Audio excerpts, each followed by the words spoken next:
Swadika, good morning and welcome to Newsline. I'm Chalapansar Navrula. Thank you very much for joining us. It's Thursday's edition, November 26th of 2015. Let's take a look at today's top news.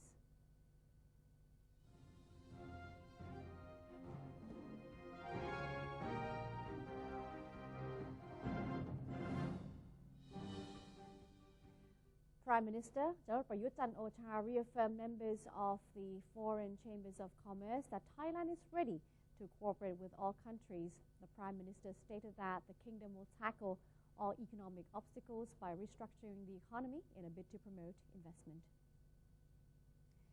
In the Prime Minister's keynote address to members of foreign chambers of commerce and the Board of Investment, or BOI, he said that Thailand is ready to facilitate the private sector in all areas in order to create connectivity for the ASEAN economic community.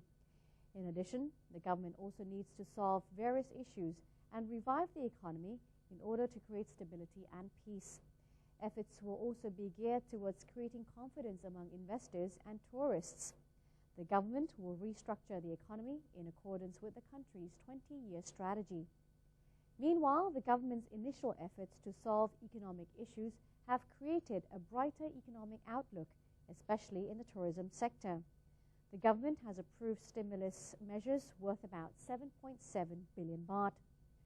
Prime Minister General Prayut is confident that the country will be able to resolve concerns over human trafficking, illegal, unreported and unregulated fishing, as well as civil aviation safety.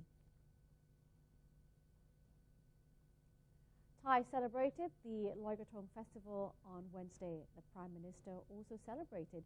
He attended the Loi Krathong Festival hosted by the government's Public Relations Department. Prime Minister General Prayut Chan-o-cha was joined by his wife, Naraporn Chan-o-cha, cabinet members and government officials, as well as members of the public in attending this year's Loi Krathong Festival at Klong Padung Krung Kasem. In their attire made of Thai fabric, the Prime Minister and his wife released the floats of Krathong, which was made from natural materials such as banana leaves, roses and marigolds in a Thai tradition to honor the river goddess. The Prime Minister also visited an exhibition showing the many ways on how to make eco-friendly krathongs and presented trophies to the winners of the boat race, which was earlier held at Klong Padung Krung Kasem.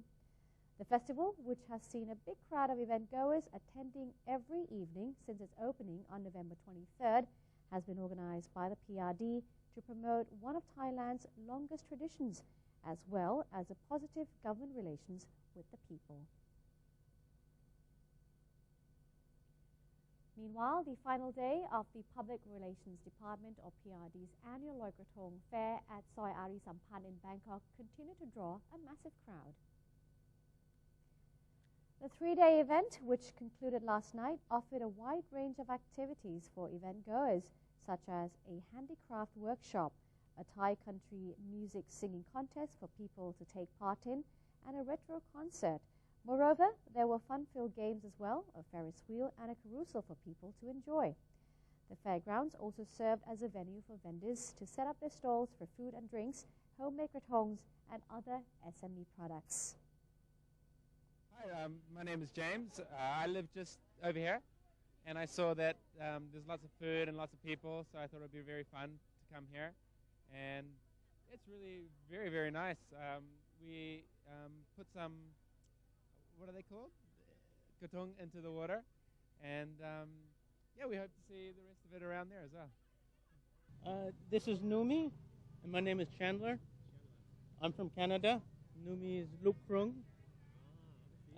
This is our second, or maybe third year visiting, what is this area? The PRD headquarters. PRD headquarters. It's very nice. We like coming. It's very peaceful. Most importantly, the PRD's Loi Krathong Fair gave residents living nearby and tourists a place to float their krathongs, a decorated basket made in tribute to the water spirits during the Loi Krathong Festival. And the Loi Krathong Festival in the southern province of Phuket attracted large crowds of people, both Thai and foreigners as well, with a number of performances and fun activities held for participants to enjoy. Let's take a look at the festival held in Phuket, which was in a festive mood last night, as local residents and tourists came out to take part in the annual festival organized by Phuket Municipality at Sapan Hin Center Stage. Phuket Governor Jamrơn Thipphongthada presided over the opening ceremony of the event before joining others in sending off the krathongs. Revelers shop for their favorite floats at stalls set up nearby, and most of the krathong or floats were made from natural materials such as banana leaves, vegetables, fruits, and even bread. Other featured activities included the sales of ornamental plants and flowers, stage performances, musical shows put on by youths, and an assortment of contests and competitions.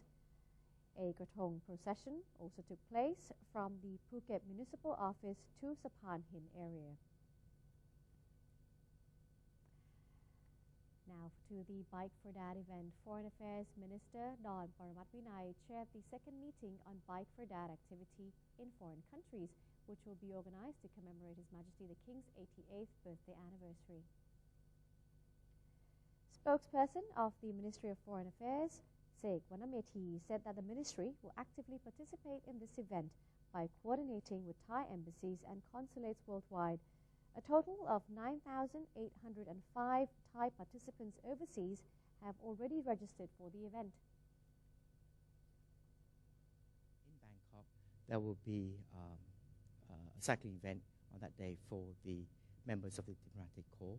There will be 19 ambassadors posted in Bangkok participating in the Bike for Dad. And so as part of the Ministry of Foreign Affairs, we will be organizing the group of the diplomatic corps and the members of their family, as well as the military attaches in this cycling event. The spokesperson added that the cycling event will be divided into 3 separated time zones. The first time zone is for countries ahead of Thailand's time, such as Australia and Japan. The second is for countries with similar time zones as Thailand, such as ASEAN member countries, China and India. And the third is for countries after the Thai time, such as those in the Americas, the Middle East, and Europe. The Ministry of Foreign Affairs will also hold an exhibition to display His Majesty the King's royal duties and activities. First Vice President of the National Legislative Assembly, or NLA, Surachai Limbulerchai, has voiced disagreement with the plan to transfer the power to impeach politicians from the Senate to the Constitutional Court. Mr. Surachai commented on the Constitution Drafting Commission, or CDC's, idea of depriving senators of their authority to impeach political office holders and instead giving it to the Constitutional Court. He said he disagreed with the move, claiming that the impeachment process needs to be conducted by the political sector because it has nothing to do with criminal or civil lawsuits that would require the court's consideration. The NLA Vice President noted that engaging the court in such a political matter would be inappropriate. He instead suggested that any problems in the political system be fixed at the source. And the National Reform Steering Assembly, or NRSA, Committee on State Administration Reform has expressed its support for the restructuring of the civil service system while establishing 3 subcommittees to carry out state administrative reform agendas. According to the committee chairman, Police Major Yongyut Sarasombat, the first subcommittee will be held by Benjawan Sarangnit. It will be tasked with defining the jurisdiction of administrative bodies at the central, regional, and local levels, as well as the various roles and objectives of state agencies. The second subcommittee will be led by Wibun Sungwon-pong and tasked with studying methods of enhancing good governance, efficiency, and service quality. The third subcommittee will be led by General Ratchakrit Kanchanawat and tasked with studying ways of reform state and local budgets and proposing relevant fiscal and monetary legislation. Police Major Yongyut also revealed that his committee has identified 3 areas requiring urgent action, consisting of urban planning reform, strategic national policy reform, and public organization reform. Privy Council President and statesman General Prem Pinsulanon officiated at the unveiling ceremony of the Anti-Corruption Museum located in the compound of the National Anti-Corruption Commission, or NACC's headquarters on Pittsburgh Road, Nonthaburi. General Prem delivered a speech at the event stressing the importance of educating younger generations about corruption and its associated vices. He also complimented the NACC for its crusade against corruption. The Privy Council President described corruption as an act of robbing the nation of its opportunities, while expressing his hope that the museum would help people realize the dangers of corruption and subsequently improve the corruption situation in Thailand. In our next story, the Ministry of Finance is speeding up its study on tax benefits for 10 target industries as it gears up to support the government's investment policies. Deputy Finance Minister Wisutsi Supan stated that money from investments in large-scale construction projects have begun to circulate in the economy. The Deputy Finance Minister expects up to 670 billion baht will be circulated in the economy between the year 2016 and 2017. A total of 1.9 trillion baht is expected to be circulated in the economy after 2017. The Cabinet has recently approved 10 billion baht for a development fund to increase the capacity of the 10 target industries. The move is aimed at stimulating investment from the private sector. Meanwhile, tax incentives will serve as a mechanism to support target industries. However, the details have yet to be finalized. The tax incentives are in addition to incentives already provided by the Board of Investment. However, authorities must ensure that the tax privileges will not create great discrepancies when compared to the corporate income tax of other operators. The Energy Policy and Planning Office revealed that energy usage in the fourth quarter of this year has increased due to improvements in the economy and a decline in global oil prices. Energy Policy and Planning Office Director General Dr. Thawarat Sitabut said that electricity usage in the first 10 months of this year has increased 3.2%, adding that the overall increase for the year should stand at 3.1%, or about 173 billion units. The increase is attributed to hot weather conditions and the expansion of the business sector. Dr. Thawarat Sitabut forecasted that next year's energy consumption will hit 29,000 megawatts. Meanwhile, oil consumption in Thailand is averaging at 141 million liters per day, indicating an increase of 1.5%. Benzene consumption increased by 18%, while EGV consumption experienced a decrease of 10.3%. Authorities predict energy usage next year will increase by 2.7 to 3.5% due to the economic recovery and also lower oil prices. Nakhon Ratchasima Zoo has spent 50 million baht to construct a new arena where visitors can enjoy a variety of animal performances. Director of Nakhon Ratchasima Zoo, Akom Manikul, has recently welcomed members of the press to inspect the arena. The building can seat 1,500 people and was funded by the government. The shows, which include performances from otters, macos, orangutans, and seals, have been a hit with zoo patrons. The animal show arena will officially open on December 5th. And that's it for Thailand Moves Forward. We'll now take a quick look at the exchange rates and commodity prices. Newsline will return with ASEAN and beyond.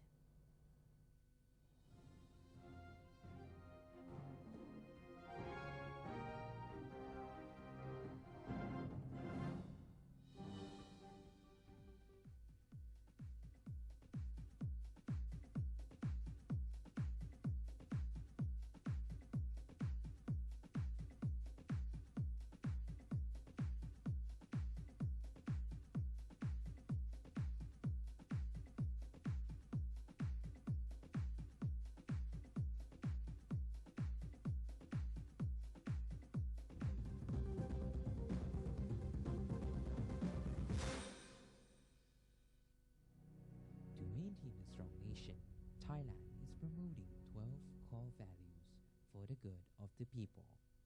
Third core value, being grateful to parents and teachers.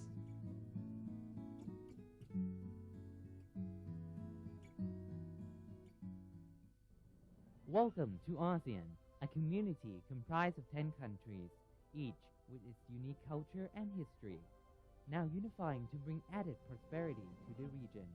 For centuries, each country remained independent, but now we are coming together to compete in the 21st century globalized world. ASEAN is bringing together more than 600 million citizens and a total land area of 4.4 million square kilometers, and is providing economic opportunities, trade, travel, and new educational possibilities. The combined GDP of all 10 ASEAN countries comes to a total of $2.4 trillion, which means the ASEAN entity ranks amongst the world's major economic powers. The future is here. Welcome to ASEAN, the community of opportunities. The Southeast Asia region is now becoming one.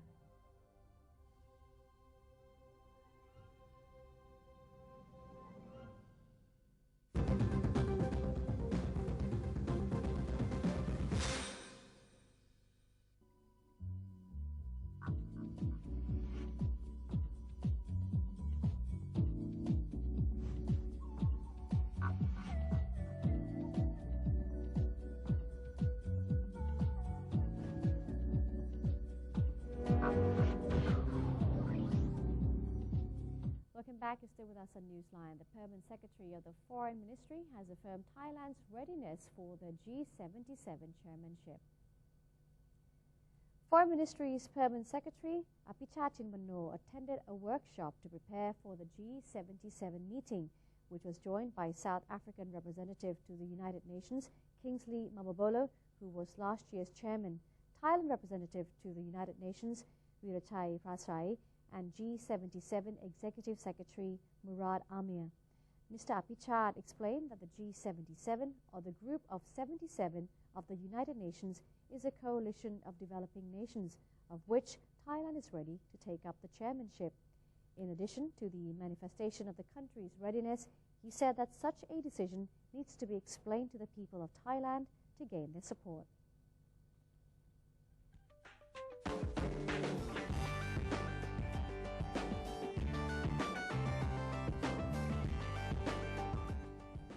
In other international news, President-elect Mauricio Macri's new cabinet chief has announced a list of new ministers, revealing a cabinet packed with U.S.-educated economists and business executives. Marcos Pina read the list of Macri's top ministers, leading off with himself as the cabinet chief. Pina was previously Macri's campaign manager.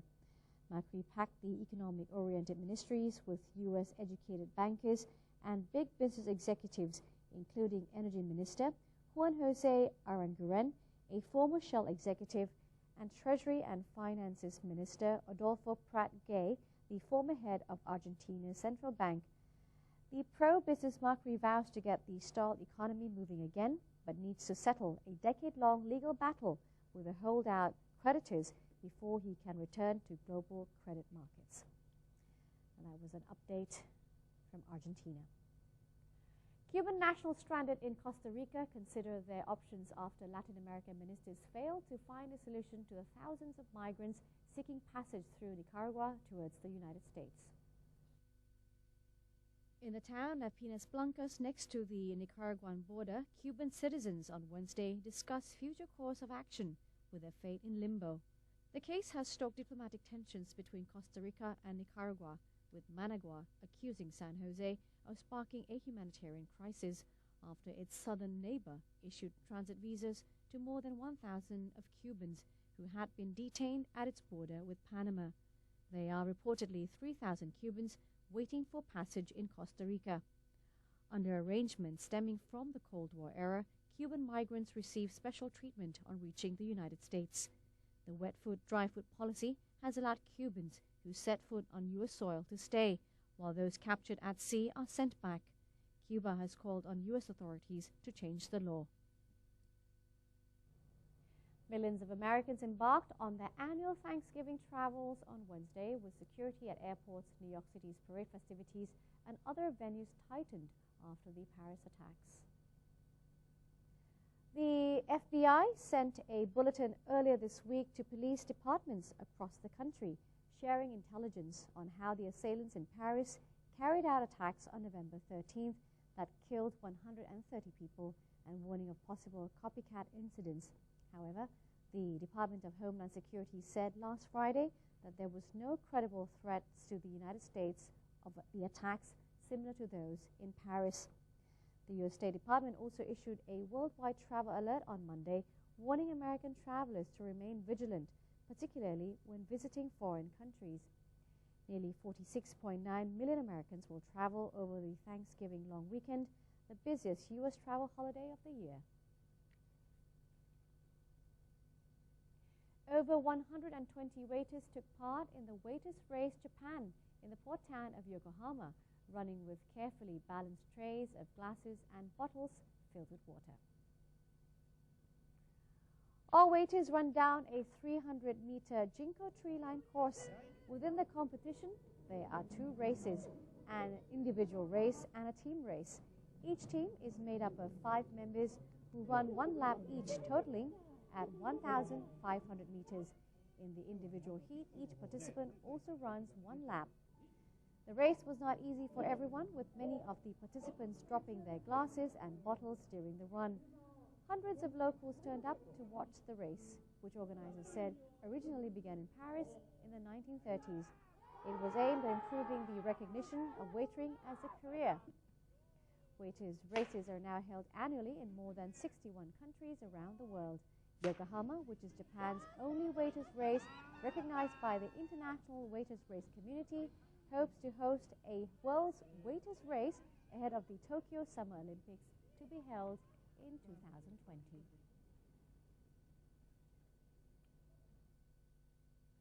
And that's it for today's edition of Newsline. Thank you very much for joining us. If you do have any suggestions or comments, please feel free to write to us. The email address is newsline.nbt@gmail.com. You can also follow us on Facebook. Simply type in NNT in the search box or check out our website. That is thainews.prd.go.th/en. And today we say goodbye with some pictures of President Barack Obama of the U.S. pardoning the national Thanksgiving turkey. That is a White House tradition dating back to 1989. I'm Chula Pansana Rula. Have a great day. Swadee ka.